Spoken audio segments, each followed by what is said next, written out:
রোহিঙ্গাদের জন্য নতুন করে $96 মিলিয়ন সহায়তার ঘোষণা দিয়েছে যুক্তরাষ্ট্র ও যুক্তরাজ্য। তবে সহায়তা বাড়লেও প্রত্যাবাসন প্রক্রিয়ায় কোনো দৃশ্যমান অগ্রগতি নেই।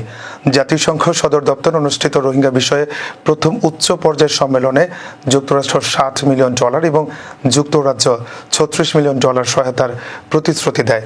বুধবার প্রধান উপদেষ্টার সিনিয়র সহকারী প্রেস সচিব ফয়েজ আহমেদ এ তথ্য জানান।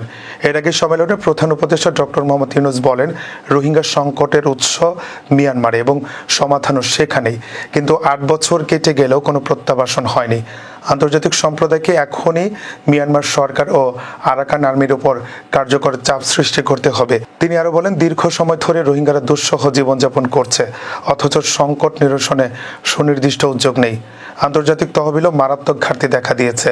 বিশ্লেষকদের মতে, দাতা দেশগুলো সহায়তা মানবিক সংকট লাঘব করলেও প্রত্যাবাসনের সুনির্দিষ্ট রূপরেখা ছাড়া রোহিঙ্গা সংকটের স্থায়ী সমাধান সম্ভব নয়।